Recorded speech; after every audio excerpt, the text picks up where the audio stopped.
to a malt, honest to a malt, yeah. Welcome to the second pod from Honest to a Malt with Mike and Duncan. Thank you so much to everybody that listened to the first pod. We really appreciate it, don't we, Mike? Absolutely amazing. We were just checking the sort of listener stats. There's people checking in from the entire globe. We got USA, someone in Puerto Rico. So thank you, whoever you are. Yeah, all sorts. Really good. Single person in Puerto Rico. Yeah, we still love you. Yeah. Thank you to you. But no, really, thanks to everyone for the kind words. It motivated us to crack on with pod 2. And pod 2 is going to be called Mike. Literally already left my head. No half measures. Top stuff.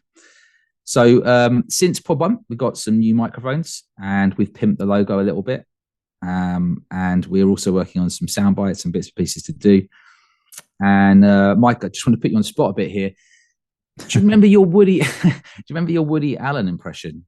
I do remember my Woody Allen impression. Do you want to just give us a wee bit of that again? Well, I was trying to do this, and then I realized it's not actually Woody Allen I was thinking about. It was someone entirely different, which obviously sounds nothing like Woody Allen. So I remembered halfway during the week who you remind me of. It's Hans Gruber in Die Hard. Hans Gruber in Die Hard. Yeah, you need to go and listen to it. That's exactly who that sounds like to me. Oh, what is it? It's not Christmas, so I can't watch it at the moment, but I'll check it out. It's definitely not Woody Allen. So we're going to run the same kind of format as before. We're going to talk a bit about what's been in our glasses recently and anything else that's been on our minds. I'm going to pour myself. I think we're drinking the same thing right now. Yeah. Which is Loch Lomond Distillery Edition 9. That sounds slightly great, higher than yours. You must have less than me. Yeah, I've got, I don't know. I've had a wee bit done out of the bottle. It's weird that we've literally both picked up the same bottle to sort of say what we're drinking at the moment. Completely not planned. No, not planned at all. But very fresh, isn't it? Very crisp. Yeah. So it's the Loch Lomond 9-year-old, 2010. And I believe it was the Chardonnay yeast, I want to say. Yeah, it's a Chardonnay yeast. Yeah, that's it. Yeah, it's mighty. Beautiful. Very good. So I was thinking a bit about what I've been drinking in the last few days or week. I've had quite a few samples from people who've been on a mission to try and get through some of them. There's nothing worse, I think, than keeping samples for ages and not drinking them, because bless those people that put all that work into bottle them, send them, label them, etc., and then they just sit. Yeah, so I've been getting through some samples. I think one of the best ones was a sample of Old Perth PX, which is was that the new purple bottle? There's been getting loads of love everywhere. Yeah, because it's velvety smooth, and there's loads of black currants and vanilla in it, and you got some raisins and some bit of caramel, and I'm sure there's more than that, but honestly, that's what I got stuck on, and loving it. So I'm just thinking about the moment whether to buy a bottle or not, really. Yeah, if you can get hold of it. I know it's been pretty rare to actually get it in stock in places because it's flying off the shelf. But no, I've been literally trying to stick to the bourbon cask again since our last podcast. I'm trying to stay away from the sherries as much as I can, and just going back into bourbon prepping for summer. Well, good shout. I've done the complete opposite, and I Tamdhu 15. I opened another bottle of Tamdhu 15, maybe my 8th bottle of it or something in a week. Yeah. No, I'm a big fan of it. Loads of orange notes. It's quality whiskey. Tamdhu, it's tumbler fodder, right?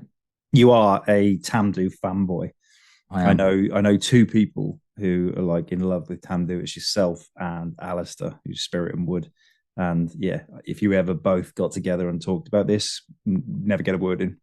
Yeah, well, props to him. Props to Alistair.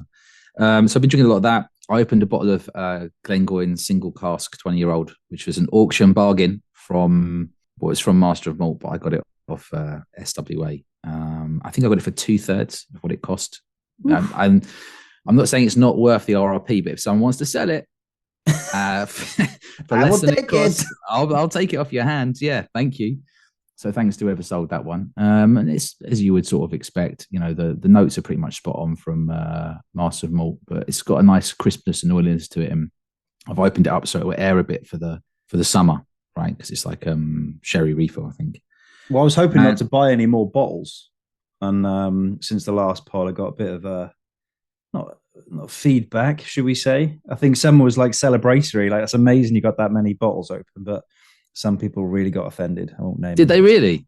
Yeah. So yeah, obviously I've had a few deliveries this week as well, so the collection has increased. So yeah, the postman was good to me this week. Are you going to talk about it's not a Macallan, it's a Macallan 17-year-old that you cracked open?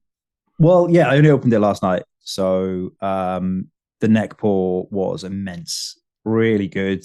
Had so much going on, all your normal sherry notes, which you don't need to go into. But yeah, considering it's 61% ABV, super chilled. I'm looking forward to just letting it have a bit of air, a bit more water when I'm trying it. Sort of like I'm going to do a flight with different levels of water just to see how many sort of differences I can draw out of it. Yeah, but to me, absolute bargain. If Macallan had put their name on that, a 17-year-old cask strength bottling, yeah, I probably could buy a car for the same money. Well, it wouldn't be worth that if that's what they put it out at. But I mean, it is. What we're saying is, it probably is worth what you bought it for. Signatory, yeah. I mean, I'm going to be totally honest and say I've got a bottle as well, so I'm not going to pretend otherwise. Yes. Although, and it'll get cracked open soon enough. But I'm I can't believe you open up straight away. Props. It's like literally just comes in the door and you open up immediately, which is how you get to that huge number of open bottles. Exactly. Yeah. Yeah. So you're I can't imagine how the raised eyebrow on your missus when you open another bottle. Right? This is also a reason why so many are open, because it's the never-ending fiasco of trying to should we say, intercept the postman before he manages to press the video doorbell, which gives up my game because it's another delivery that's landing. Oh, and, for sure. As soon as the doorbell goes and you get that little like thumbnail on your phone and it's a guy holding like a square box, you hear the desk upstairs move and she's on her way down. And she's like, "What'd you get?" And it's like, how can I front this out? Like, yeah, I got another bottle. And it's that look. So do you just before we move on to talk about that in full, because that's what this pod is about, right? No half measures. It's about your other half. Or if you're single, fair play to you, can do what you want. But a lot of people seem to have another half. I don't know what the stats on it are across the UK, but people seem to be in relationships. And and let's face it. So to misquote probably the late great Sean Locke, I have got a hobby. It's drinking. I'm really good at it. Very good. I love it. Yeah. You can look at my little face lighting up, as he'd say, as he used to say. So, just before we do that, I also want to just shout out to the Whiskey Barrel to get a lot of really negative press for doing ridiculous pricing, which I also scratch my head and don't understand. But then they do bottles like the Annandale and the Glasgow, the 6-year-old and the 4-year-old, which are really great value. And I don't think there's that many left.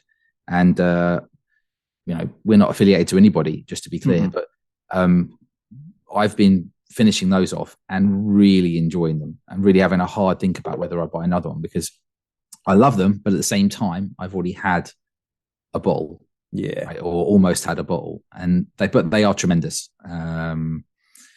See, that's the difference. You buy things again. I generally will buy it once, and then that's me. If it's really good, I'll buy it again. So they're in that category where, for the value, I'm really strongly considering buying again. But usually, I mull it over too long, and then they get sold out anyway. So but yeah, those two, and also went back to the Glen Scotia Bordeaux edition from 2020, right?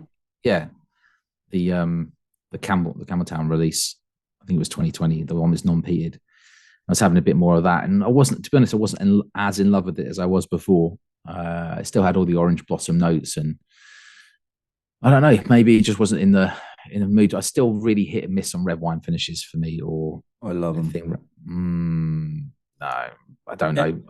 Yeah, it's like rolling the dice. It can go either way. I've got a little weakness for it. One of many, but yeah.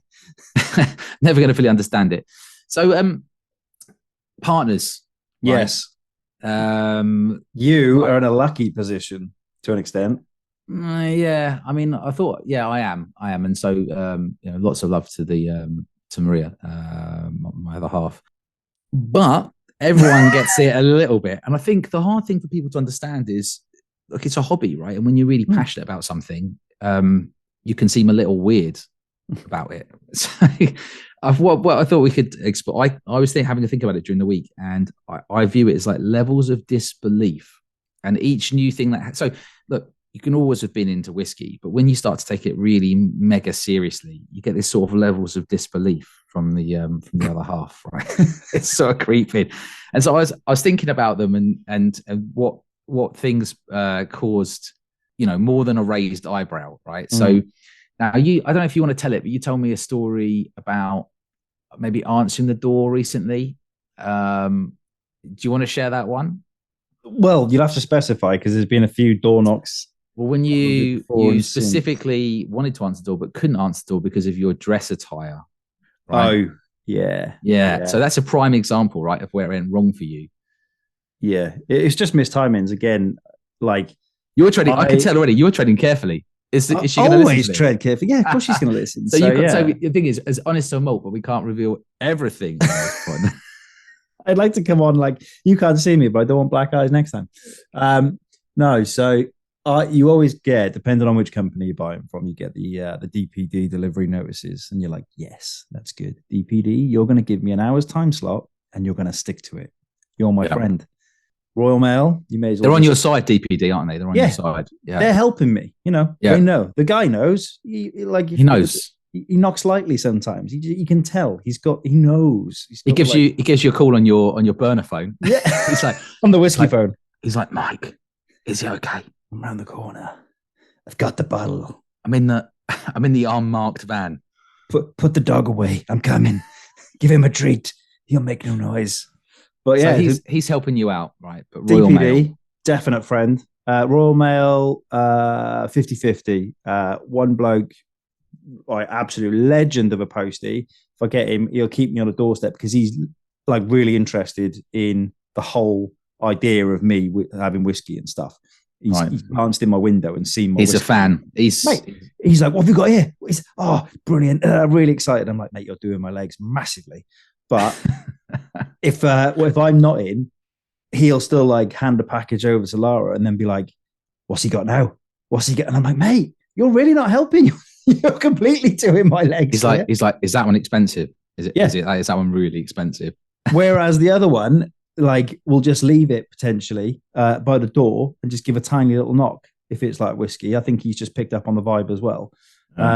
Yodel, not my friends. They don't do anything. But yeah, I'll try and time my day essentially. So if I was going to go to the gym, I'll basically, if I've got a 10:30 to 11:30 window, sort of, I'm checking that map to see where he is. If he's like 10 stops away, it's gym time. If I can divert him before he gets to my front door, win. I mean, I guess there's different problems with the thing. So I think the delivery subject is probably a whole other subject. But generally speaking, I've never had a problem. Maria's always been really excited about whiskey being delivered. But just recently, especially with the pod and other deliveries connected to it, I've just had too many deliveries. And so I got another delivery, right?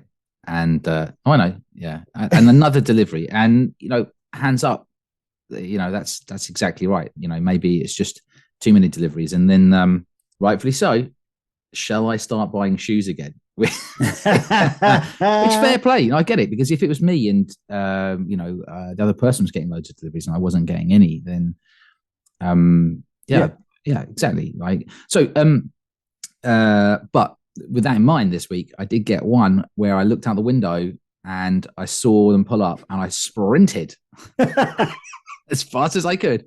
And I went down, and I've never done this with the guy. And it was, in fact, DPD, like you said. And I just looked at him and opened the door and I said, "Don't." And he looked at me and his eye said, "No problem, my friend." Right? I get it. I got it. He knows. And I just said, I was like, "You're the man." And he said, "No problem. Have a good day." I said, "You too." Yeah. And so that's the first time I've done that. And so I get it. And I see a lot of people talking about that type of thing, about the challenges of like, receiving deliveries, and so I've never been in that position until now. So I want to say obviously thanks, but maybe just recently, and at the same time, I kind of need to. You've had a wee taste of some of the dramas that other people go through. Yeah, it's just unnecessarily stressful, isn't it? Right? Yeah, you know, again, it's hard to explain. Like you said, it's a hobby, and I think it's hard to explain to somebody that, you know, the joy you can get of picking up like a rare bottle. You're going after something, and then it's like, yes, I finally got it. Yeah, you've chased it, you've won it, you got it, and then it's like. Then it's delivery time. You're like, oh no. Yeah, that's a new anxiety. I do remember once going to Waitrose, and I thought I bought too much whiskey at the time, and I think I was going to pick up some Lagavulin Distillers Edition, right? And I think I might have smuggled that back in because I just felt like, again, it was just getting too silly. You've reached your limit. Yeah, because I'm also self-policing. So at the same time, I'm almost thinking to myself, well, what looks beyond the pale, right? Yeah. And you know when it's beyond the pale.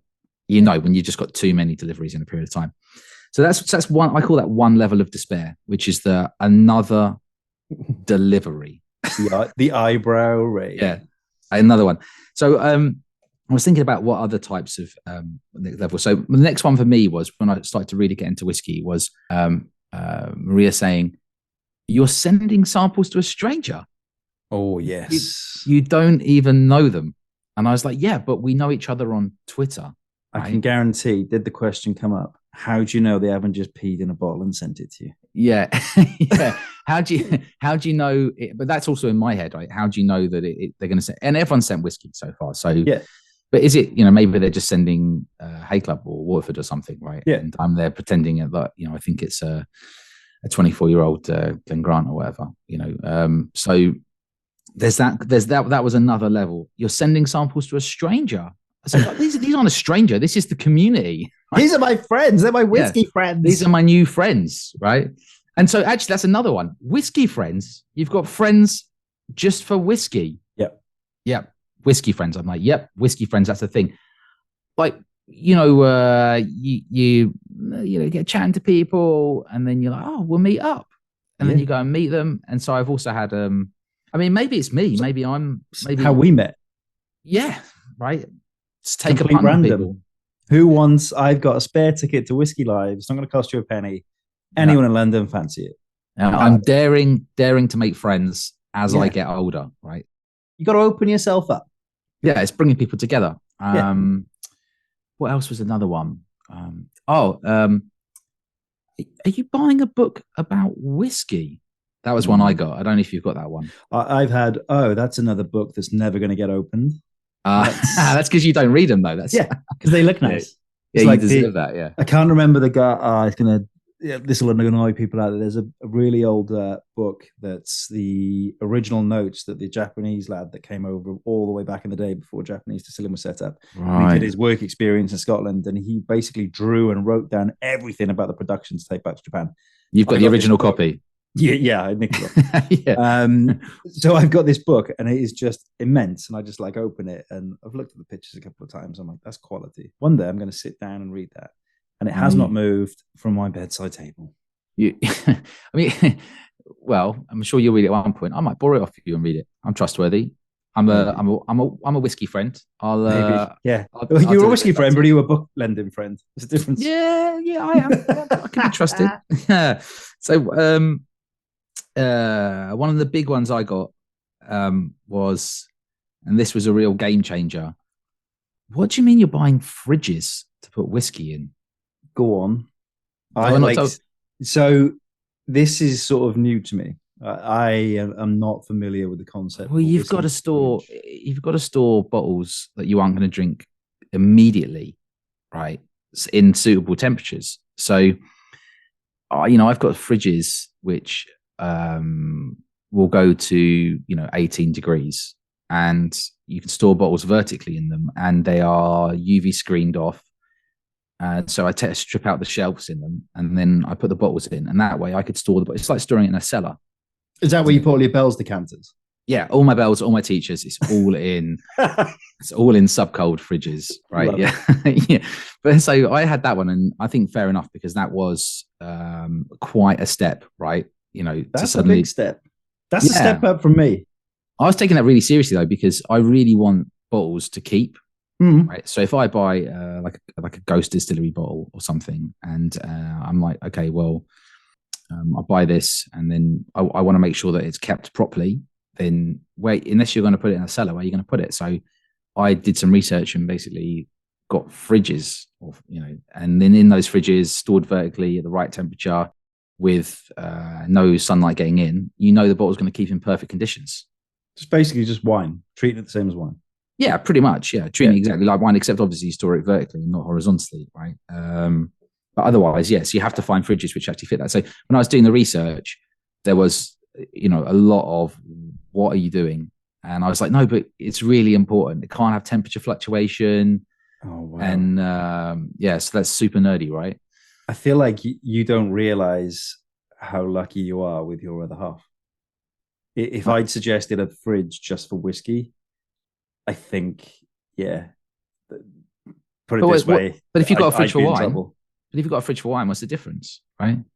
True, but again, it's that next step. Well, I mean, yes, I am lucky. Maria's super into whiskey, but not in a nerdy way. She'll do taste notes, and she really enjoys drinking it.